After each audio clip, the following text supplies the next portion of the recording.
Eu queria abrir, eu sei que tem inclusive tem alunos de direito aqui hoje também, não tem? Tem?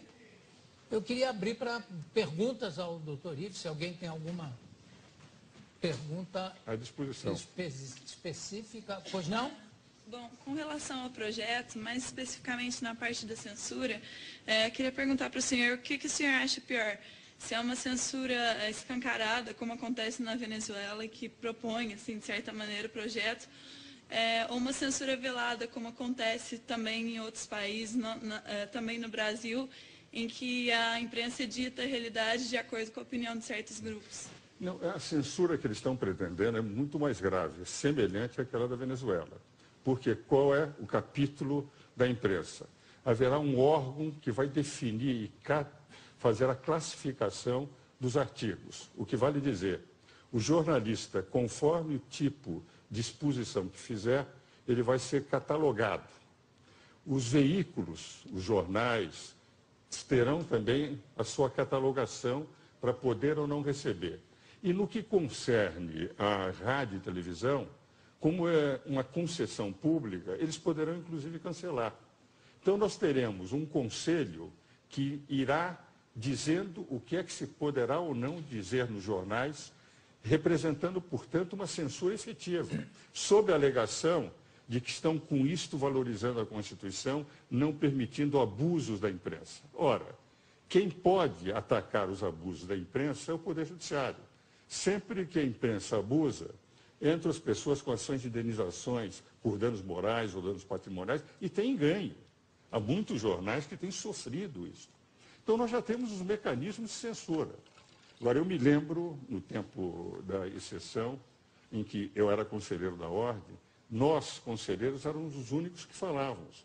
E os jornais, quando tinham matérias contrárias ao regime anterior, você se lembra, publicavam poemas de Camões, receitas. Ora, nós não teremos isso. As matérias serão proibidas de serem publicadas. Então, haverá efetivamente uma censura da imprensa escrita e, possivelmente, o corte, como acontece na Venezuela, dos canais de televisão e de rádio que forem contrários. Se ler o capítulo referente à comunicação social, é extremamente perigoso, porque nós vamos perder os pulmões da sociedade que representam a imprensa. Mais alguém? Aqui?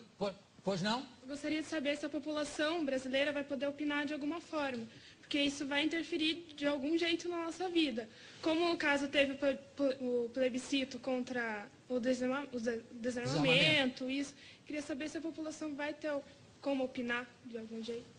Certo. Veja o seguinte, a forma como eles puseram o plano é um plano com 25 diretrizes, 6 eixos orientadores e 521 proposições.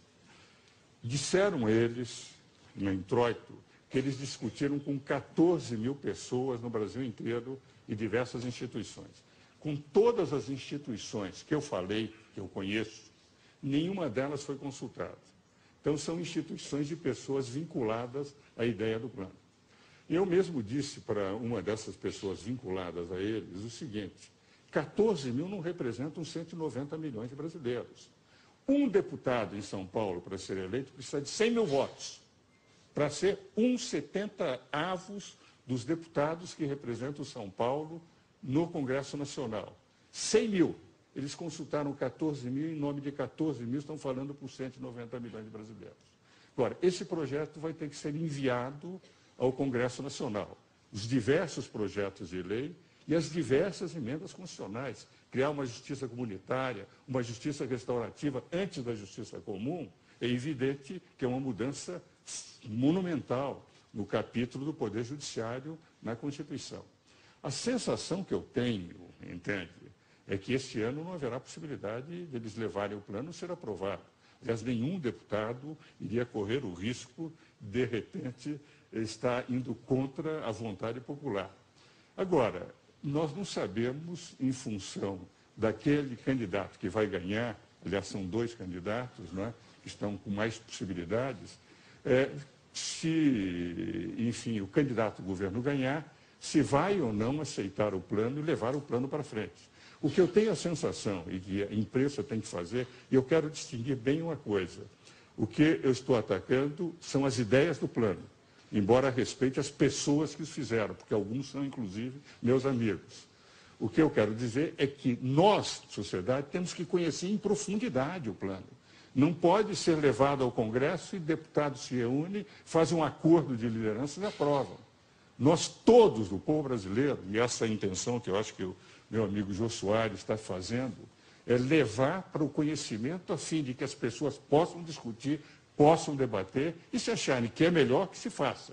Eu, pessoalmente, considero que a democracia corre risco se nós sairmos do equilíbrio de poderes que temos hoje. Porque hoje tivemos, em 22 anos de Constituição, um impeachment presidencial, uma superinflação, escândalos como o Mensalão, o escândalo dos anões, agora o escândalo do Distrito Federal. Tivemos alternância do poder e nunca se falou mais em quebra das instituições. Vale dizer, a Constituição funciona bem. Mudar essa Constituição, que tem defeitos, mas que permitiu um equilíbrio de poderes, é um risco muito grande para o Brasil. Por isso, todos nós temos que discutir, e principalmente os meus colegas, aqueles que fizeram direito, que a nossa função, fundamentalmente, é em discutir o direito que tem que ser aplicado nesse país. Bom, eu tenho parabéns. E parabéns pela pergunta.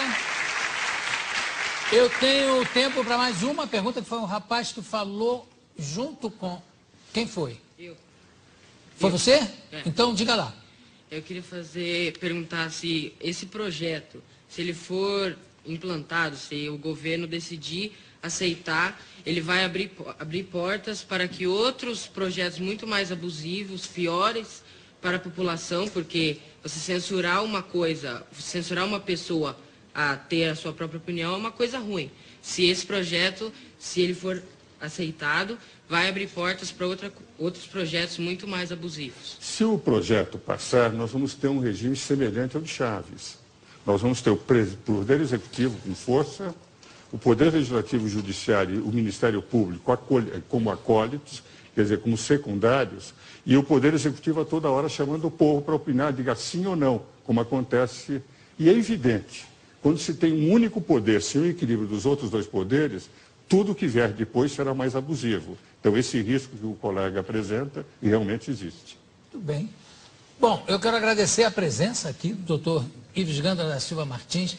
Maravilha, você sempre claríssimo e sempre nos ajudando a esclarecer alguns pontos que ficam muito obscuros, né? E você dá clareza a todos esses pontos. Muito obrigado. Obrigado à participação da plateia também.